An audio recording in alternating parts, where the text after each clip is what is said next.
os comissários? Por favor. Iniciamos o serviço. Obrigado. Felipe, bem-vindo. Obrigado. Felipe da JetMatch Aviation, bem-vindo pelo seu tempo, generosidade, pelo carinho. Lembrando, estamos aqui na 1013.2, os melhores simuladores do Brasil, com os melhores instrutores. Aqui é de aviador para aviador. Vai subir o QR Code aí, ó.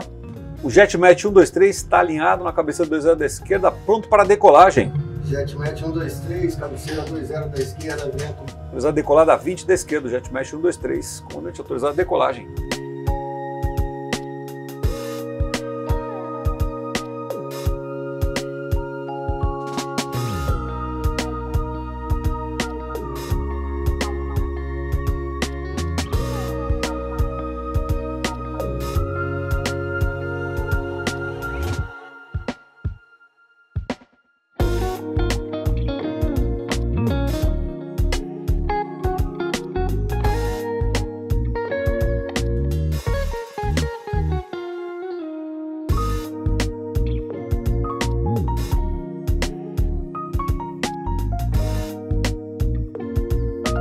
Vou conversar um pouquinho sobre você. Primeiro, nome complicado. Por que você recebeu este nome de Philip Winter? Queria agradecer o convite. Fico muito honrado de estar aqui conversando com você. A gente se conheceu hoje, né? Mas eu te acompanho faz tempo na internet. É muito bom trabalho. Parabéns aí. Obrigado. Cara, o nome foi... Eu sou suíço, né? A minha mãe é brasileira, meu pai é suíço. Nasci lá, que até os 10 anos de idade lá. Aí minha mãe divorciou do meu pai. E não me perguntou se eu queria vir pro Brasil, só me trouxe, né? Então, assim, começou a minha história no Brasil aqui, me identifiquei, gosto pra caramba, e desde então, há 30 anos já no Brasil, né? Cheguei com 10 anos com um sotaque pesadíssimo, falando tudo errado em português, mas rapidinho eu peguei o jeito ali. Filipe, você é mais brasileiro que suíço. Sim, com certeza. Pensa como brasileiro, age como brasileiro. Sim. Entendo os dois lados, mas eu me identifico bem do lado brasileiro. Tem cara de suíço mesmo, né? Tá aquela cara séria e tal. Um dia que a aviação entrou na sua vida? Então, como lá na Suíça, lá a gente viajava muito, né? Pegar, assim, trechos curtos, né? Aí eu sempre me identifiquei, sempre adorei. Era uma época mais tranquila, né? Você chegava em voo de cruzeiro, você era criança, você podia acessar lá o cockpit, os pilotos mostravam. Cara, sempre me fascinou, né, ver um cockpit. Era maluco por aviação, né. Meu pai vendo isso, né, ele me levava lá na prainha lá de Zurique, que inclusive inaugurou agora. Você fazer uma vila, prainha de Zurique. Porra, não dá, velho. Eu vou parar. Aí, Rosca, eu vou parar de gravar esse troço. Não, velho. Outro dia eu gravei com o Fernando, o cara no meu avião, eu falei, aí, acabou comigo mesmo. Agora praia... Por favor, vamos continuar da praia de Zurique para frente. Pois é. Aí a gente foi tendo contato, né? Eu viajava para o Brasil para visitar familiares. A gente viajava de Varig. Era sensacional o voo pela Varig, eu adorava. Agradecemos, agradecemos. O pessoal ali era sensacional, pilotos, comissários. Agradecemos. Aí depois, puxando um pouquinho mais para frente, né, com 16 anos, a minha mãe era dona de um restaurante lá em Santos, e a Econ ficava uns 50 metros de lá, e o dono da Econ ia lá almoçar. Aí minha mãe uma hora me empurrou, falou, vai lá fazer o curso, já que você gosta de aviação, né?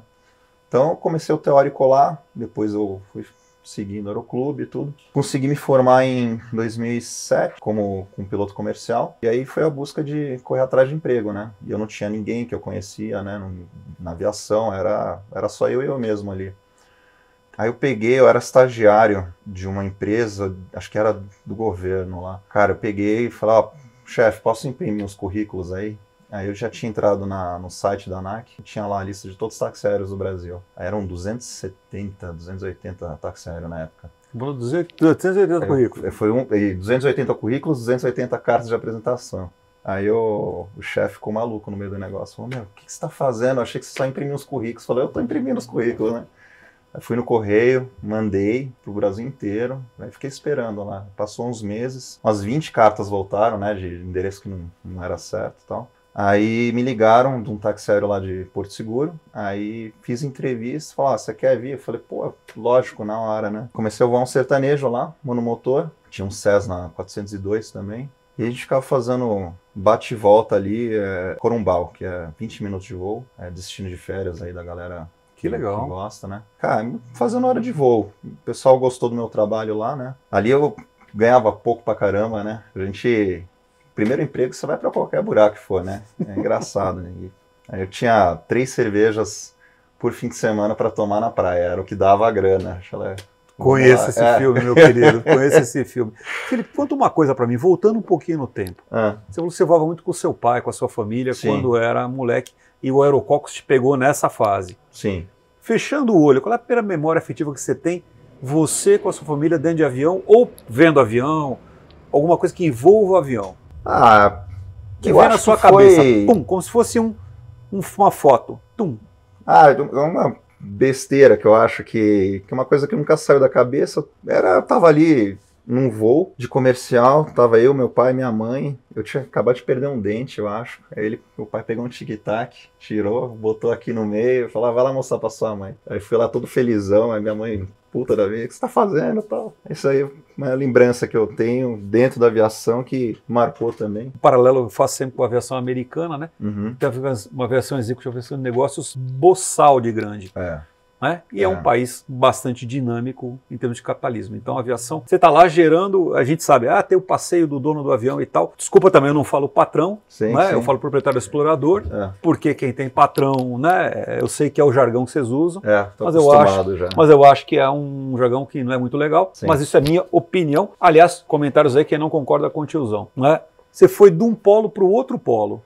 O que te jogou e por que você não migrou de um polo para o outro? Assim, no começo você não escolhe nada, né? Você só vai onde eles vão te levando. Então, assim, foi a porta de entrada para mim foi o táxi aéreo. Uma coisa foi levando a outra. Ali eles gostaram de mim e o táxi aéreo tinha um jato em Congonhas. Caramba! O copiloto na época, ele foi para TAM. Aí sobrou a vaga lá, eles falaram, você não quer ir lá para São Paulo, voltar, voar o jato e tal. Então, assim, eu nem imaginava que eu iria voar um jato da executiva quando eu comecei a voar o táxi aéreo. Eu falei, eu vou fazer minhas horas aqui, depois eu vou aplicar para a linha aérea, né? Então, as coisas foram acontecendo, né? Oportunidades só se abrem em certos momentos, né? Na linha aérea também só abre seleção de tantos e tantos anos. Então, eu fui gostando dessa parte da executiva, que envolve muito planejamento, mudanças e tem diversos desafios ali, você acaba podendo fazer a diferença quando você gosta do que você faz lá. Então, dentro do táxi aéreo também, né, aprendendo os processos,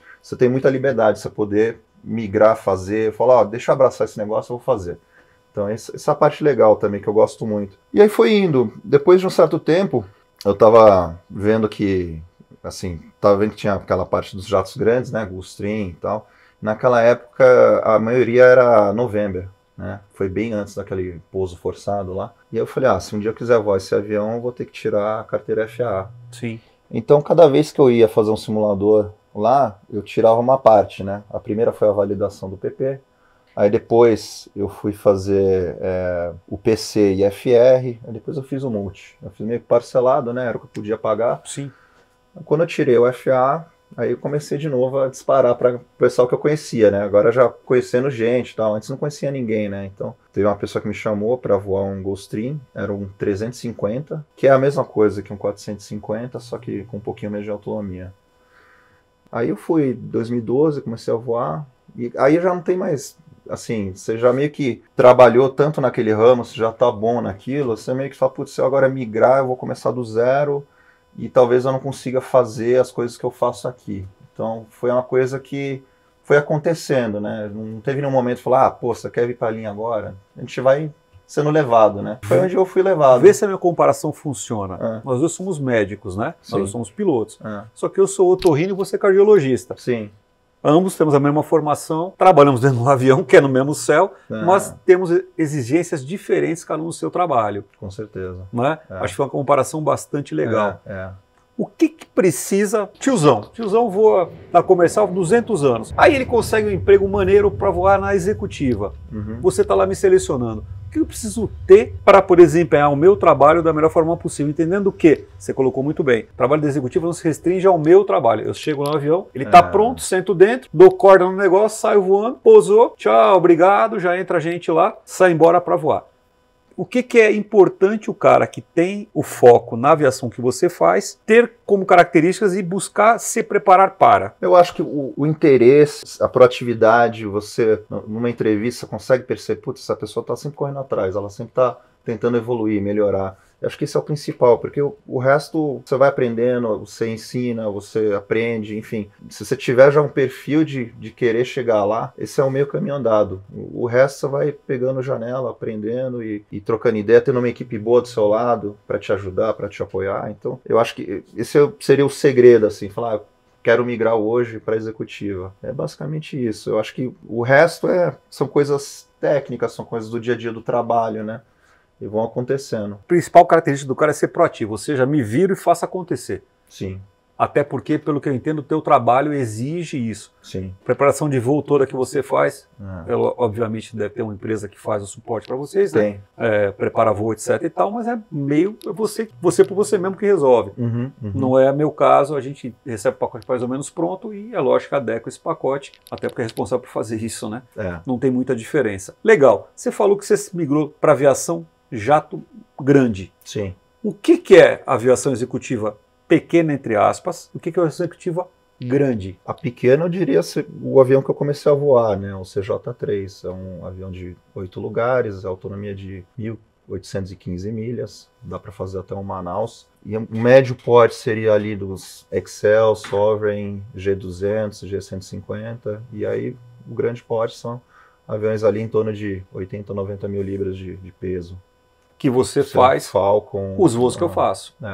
E, aliás, voa muito mais alto que eu voo, né? Voa. Você voa os cabra voando 51 mil pés, sei lá, uns negócios. 51 é só pra falar que foi uma vez, porque fica muito leve, né? Mas 51 mil pés é pé porque não acaba mais, né? 470, nível 430. Chega tranquilo, chega tranquilo, pelo amor de Deus. A gente sai voando tá leve, no 290, velho.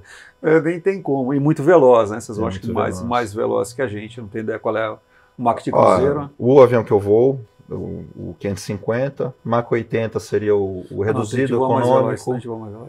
E 85 é o acelerado. Os aviões, o 650, que está um acima, ele 85 é o reduzido dele. Vou te fazer uma pergunta e me responda da forma que você achar que cabe acontecer. E a gente vai puxar alguma coisa. A gente vê uma série de ocorrências com a aviação geral e executiva. Né? Não na tua aviação, né? Colocada da forma que vocês trabalham, a tua aviação é uma aviação eventualmente menos exposta a risco. Sim. Né? Vamos colocar dessa forma. Certeza.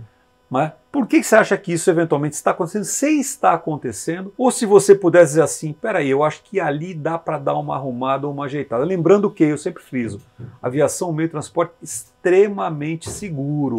E não é porque teve um acidente aqui ou ali que eu deixei de andar de carro, por exemplo, né? Ou deixei de pegar um ônibus ou um elevador, o que quer que seja. Mas os acidentes acontecem, uma atividade de risco mitigado, então vai acontecer mesmo. Mas o que você enxerga como a trabalhar? Ou daria sugestão, se chegasse para você e falasse, pô, vem cá, velho, eu quero voar mais seguro. O que eu preciso fazer? Olha, eu acho que o fator humano hoje é o principal problema, né, nos incidentes, acidentes. É o que a gente deve trabalhar o CRM, trabalhar decisões, né? Eu acho que isso que no simulador, se você conseguir focar nisso, né, e entender se a mensagem que você está passando está sendo entendida do outro lado, se você está tendo uma coordenação boa, isso já elimina uma boa parte do fator humano, né? Mas esse é o principal hoje em dia, né? A tecnologia melhorou muito, os motores são muito confiáveis, então você vê por estatística realmente que o fator humano é o número 1 hoje. Então eu acho que é onde a gente pode focar. A gente está fazendo um evento depois de segurança de voo na aviação executiva, pela JetMatch. Eu estou organizando isso. Isso é uma coisa que eu acho que é legal. A gente está tentando botar essa parte de fator humano e decisão como foco ali nas palestras. Muito legal. E convidando quem puder vir, vai ser bem interessante. Fala mais do evento, por favor, pra gente. É o Safety Day que a gente está chamando. Vai ser amanhã, a gente está reunindo os operadores da aviação executiva. Já tiveram outras edições. Cada operador pega um ano ali e faz o Safety Day, meio que financia, né? Porque não é um evento que não é barato de fazer também. Isso foi meio que acontecendo naturalmente, não é alguém que fala, agora esse ano eu vou ser... Às vezes teve anos que não aconteceram, né? Mas a gente sempre tenta fazer e juntar, convidar quem fez também. É um evento bem interessante. Você reúne o pessoal, você discute, sempre tem um aprendizado lá, a gente conversa com outros pilotos e às vezes o cara sai de lá pensando, puta, ó, isso aqui me fez pensar num voo que eu fiz lá atrás e eu acho que aquilo lá não foi legal. Então, isso é bem legal, esse feedback que a gente tem também do evento. A JetMatch vai fazer. O que é a JetMatch Aviation? Conta pra gente. A JetMatch surgiu logo após a pandemia. Eu sou um dos fundadores, junto com a LG, meu sócio, e Luiz Sandra. Ela surgiu de um gerenciamento, na verdade. A JetMatch ela é gerenciamento e vendas, mas são coisas separadas. Então, eu estou no gerenciamento, junto com a LG, eu cuido da parte de operações e ele da parte de comercial, financeiro e tal. E aí, a gente viu que no mercado, o gerenciamento, ele é meio que quadrado ali, quase que o engessado, né? Eles têm os processos deles para fazer funcionar e falar, olha, a gente trabalha assim, aqui está o manual assim, assim, assado, e é assim que funciona o gerenciamento. Os relatórios são desse jeito e por assim diante. A gente abriu o gerenciamento já com um foco diferente. Primeiro que a gente falou, primeiro, o piloto ele é cliente também, não é só o proprietário da aeronave, então a gente tem que atender a necessidade dos dois lados. Então, se o piloto fala, não, isso aqui não está legal, a gente tem que endereçar isso e trabalhar para que ele esteja feliz também ali, porque se ele não está feliz, ele vai querer sair do gerenciamento, né? Então, isso é uma prioridade, temos levado sempre de forma séria, isso é muito bom. E o outro lado foi a customização. A gente chegou e falou, olha, vocês têm uma empresa aqui que vai fazer trabalhar da maneira que vocês funcionem, né? Porque cada escritório funciona de um jeito, cada operador funciona de um jeito, tem um processo de financeiro, de pagamento de diária, e assim por diante vai indo. Então, a gente entende isso e viu que tinha necessidade disso no mercado, não existia, né? A gente tem seguido adiante, tá indo muito bem, a gente está com 4 aeronaves, um Global 5000, um Phenom 300, um CJ3 e um helicóptero e um King Air. São 5, na verdade. O pessoal tá todo mundo bem satisfeito. A gente fica muito feliz também de ter o feedback dos pilotos positivo, né? Isso é bem importante. Todo ano a gente dá uma conversada com os pilotos, reúne, fala, eu quero ver como é que tá, como é que foi esse ano e tal. Então, tem sido um trabalho bem legal. Felipe, vou dar uma mudada completamente no assunto.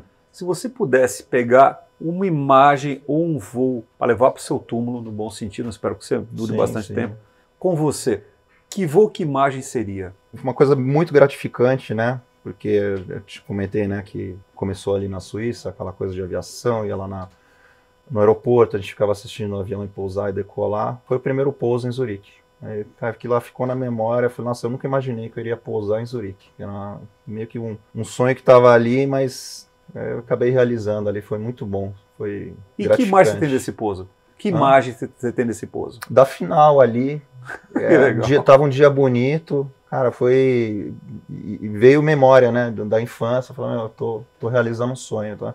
Acho que isso foi bem memorável. Tiveram outros voos também muito memoráveis, né, em lugares maravilhosos, né. A gente, falar de Aspen e Samoritz, né, são lugares lindos para fazer aproximação. Nossa, bicho, tá me pisoteando, não, velho. Mas aí que eu vou te falar uma coisa, o Rio de Janeiro não fica para trás. Lugar lindo, véio. Maravilhoso, cara, até hoje, aqui a gente acostuma, né, mas é um lugar belíssimo de se aproximar, decolar. Então, eu acho que a gente também tem as nossas belezas aqui, tem que valorizar. E qual foi o maior susto que você tomou nessa tua aviação desde o começo? Cara, acho que susto é pegar um CB ali, ver aqueles pedaços de gelo gigante ali e falar, vamos sair. Acho que é um susto ali que muita gente já deve ter passado também. A gente tinha decolado de Congonhas, curva direita, logo na curva direita já estava ali. A gente pegou só uma beiradinha ali, mas você olhou, não foi susto, foi você ficar impressionado, na verdade, né? Só olhar e falar, nossa, olha isso aqui. Mata uma curiosidade minha, eu voo trancado, né? Literalmente trancado mesmo, né? Que seria o trancado? A gente tranca a porta da cabine 30 minutos antes do embarque a gente abre a porta depois o último passageiro sair. Não entra ninguém, não sai ninguém, só entra comissário, para entrar comissário entra um esquadrão de fuzilamento do BOP junto. Sim. Então a gente voa trancado.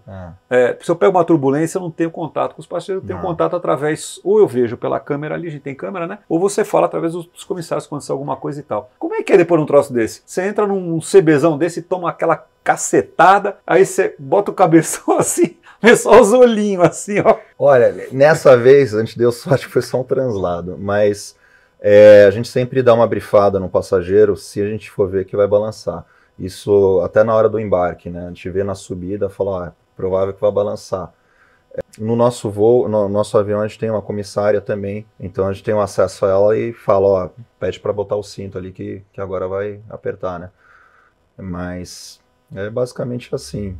A gente tem ali o contato direto, né? Então, se não tem a comissária, um de nós vai lá e avisa, ó, vai balançar um pouquinho, põe o cinto e tal. Ou eventualmente, se o cara quiser tirar uma dúvida com você, ele vai ali, tira com você vai. e pergunta. Tem muito caso que, se eles estão muito preocupados ou até com medo, ele vai lá na frente para ver se está tudo bem, né? E aí ele vê que tá tranquilo e tal. Foi só aquele sustinho só pegando e tal. uma turbulência mesmo, normal, mas... Ou seja, normal. você faz um papel duplo, né? Você faz além do papel profissional, e a gente tem isso, o aviador é um cara muito técnico, muito focado, né? Sim, sim. A gente até brinca, né? Fala que, né? Sentam aqui que não conhece com o outro e os caras ficam, né? Olhando fixo, faz um papel também ali de facilitador, você tem uma interação humana, normalmente no meu caso é feito pelos comissários. Sim. Você acaba fazendo esse papel de... O que a gente fazia quando você era moleque, né? Meio de embaixador ali, né? A gente faz o embarque, né, dos passageiros sempre troca ideia, conversa, isso faz parte já da rotina, né? Voo mais longo que você fez? Cara, mais longo? A gente foi até...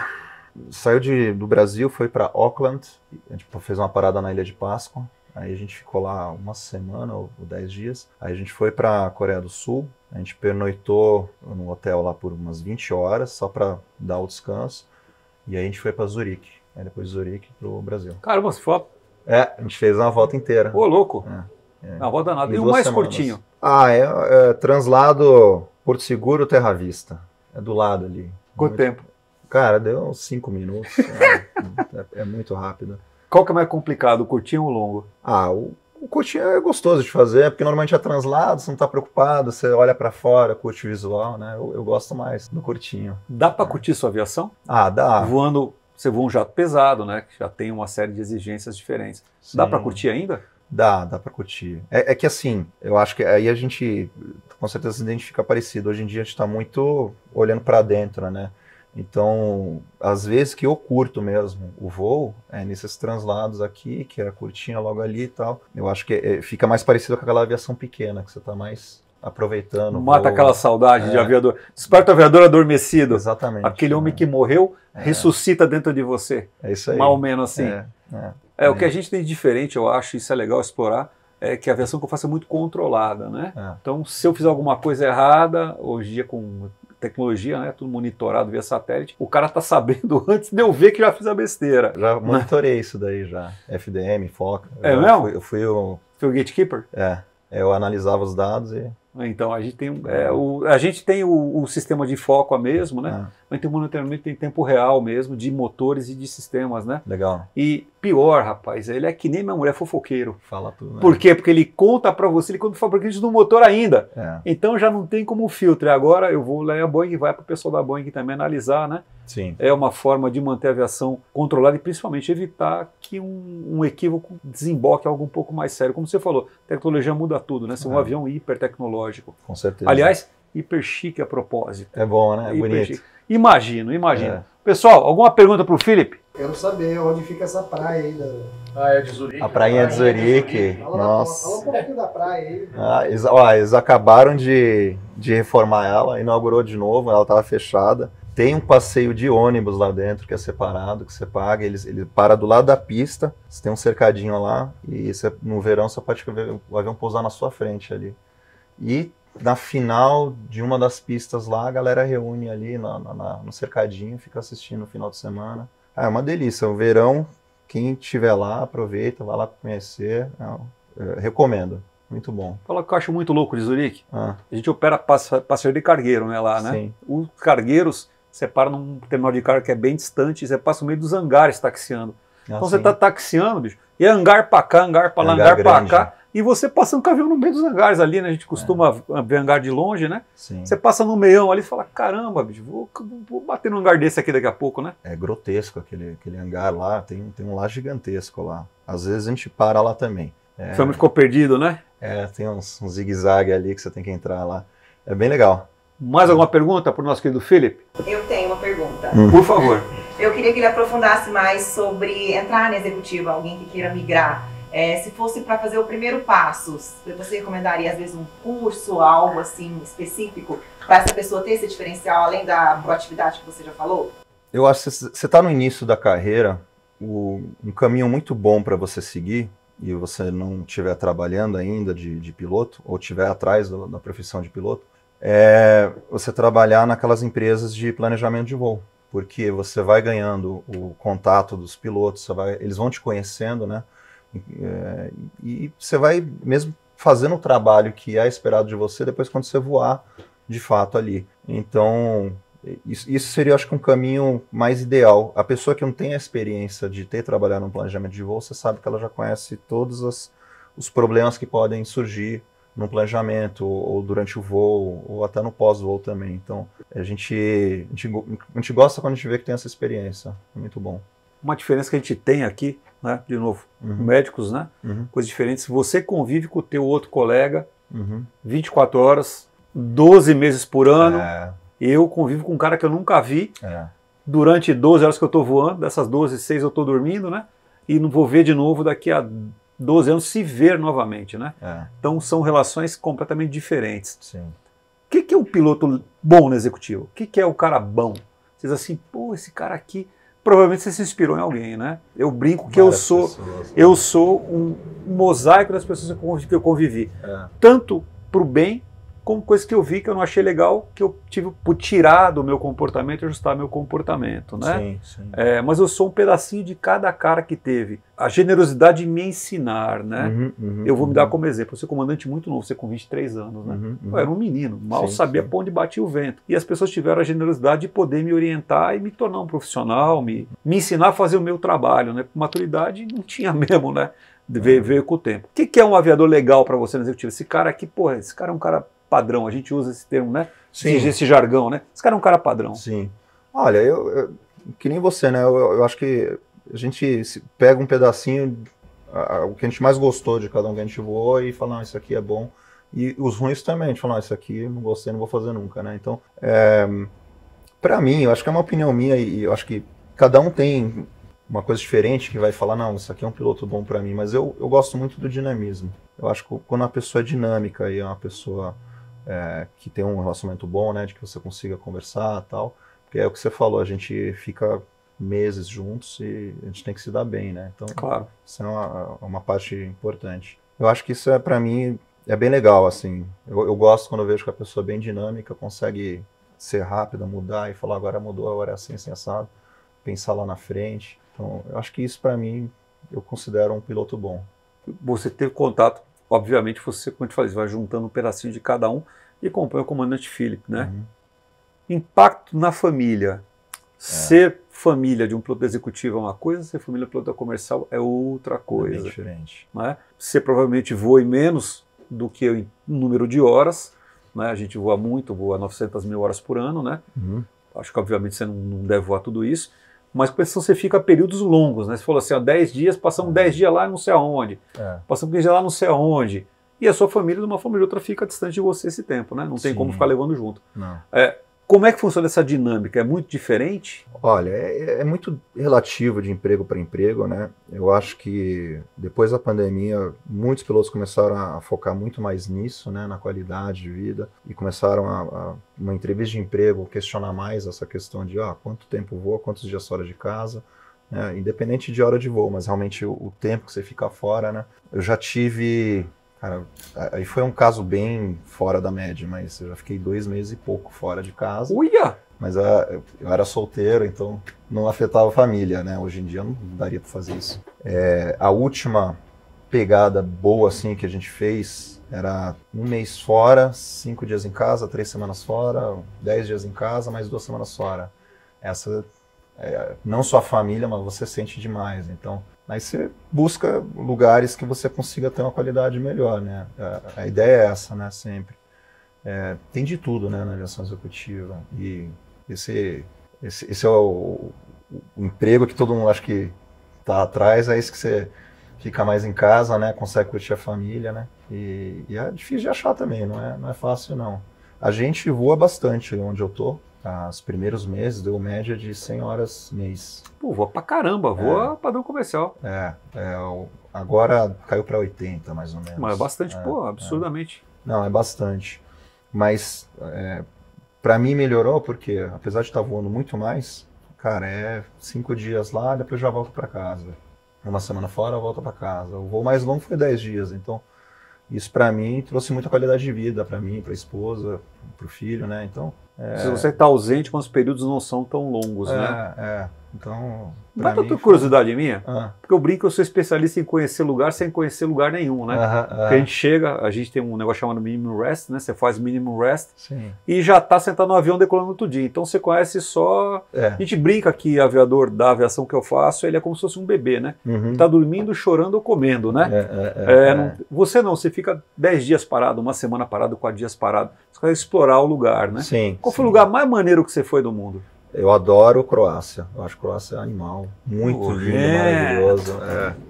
Cara, é esse lugar maravilhoso. Assim. Eu tenho casa em Itanhaém, serve. Isso é engraçado, a gente voa para tanto lugar no mundo e aí a gente acaba falando, pô, legal, conheci, mas não voltaria, ou não pagaria para ir. E a Croácia é um lugar que eu falei, não, aqui eu pago para voltar, eu quero ir, e eu acabei indo depois, né? Então a gente acaba indo com uma imagem sem glamorizar o lugar, né? A gente fala, é o que é, né? Eu tô aqui a trabalho, né? A Croácia não, a Croácia eu acho fora da Eu não média, posso falar assim. muito, não, todo mundo sabe que eu adoro ir para Anchorage, né? Não sei se já teve a oportunidade de operar em Anchorage. Não. Eu gosto demais, gosto do lugar, gosto do aeroporto, gosto de tudo, né? Um aeroporto que a aviação, tem aviação executiva, às vezes vocês param lá para poder ir para o Oriente, especialmente a aviação americana, né? Para ver passar aviões grandes. Aliás, você voa um avião americano, certo? Sim. Você voou que avião antes? Ó, eu voei o Gulfstream 350, que era November, americano. Tá, avião feito nos Estados Unidos. Sim. Depois você voou o que depois do Gulf? Eu voei o 550 e aí eu fui pro Falcon, que é o francês. Para aí. Você voa avião francês, avião americano, certo? Certo. O que tem de diferença um para o outro? Filosofia. Avião americano foi feito para o piloto. O francês já tem uma filosofia diferente e, assim, se for olhar, parece que foi feito por engenheiro, né? E o avião americano parece que foi feito por pilotos. Então, acho que é basicamente isso, né? Desde estrutura de manual até lógica do avião em si, né? Mais gostoso de voar? Olha, o Falcon ele é mais gostoso porque ele é um side stick, ele é uma delícia de voar. Isso aí, sem fora de dúvidas. Mas o avião americano, cara, ele não quebra, não dá problema. Para trabalhar, eu acho melhor. Eu acho que você tem menos dor de cabeça, né? A gente brinca, bota um band-aid e sai voando, né? Hã? Bota um band-aid e sai voando, né? Exatamente. A despachabilidade é muito boa. Então, eu gosto... Se for para escolher, eu gosto do Gulfstream, que é o americano. Se for escolher, você prefere essa parte aí. Eu acho. Muito maneiro. Obrigado. E o pessoal for com dúvida, te encontra como? Encontra a JetMatch de que forma? Tem o Instagram lá, @jet.match, e o meu Felipe.inter também, se quiser. Quem tiver dúvida pode entrar em contato, curiosidades, a gente está aberto aí sempre para conversar e trocar ideia. Show de bola, agradecer de novo a 1013.2 Power Training. Obrigado. Vai subir de novo o QR Code do pessoal. Melhores simuladores do Brasil. Obrigado. Nós estamos juntos. Obrigado. Valeu. Um abraço.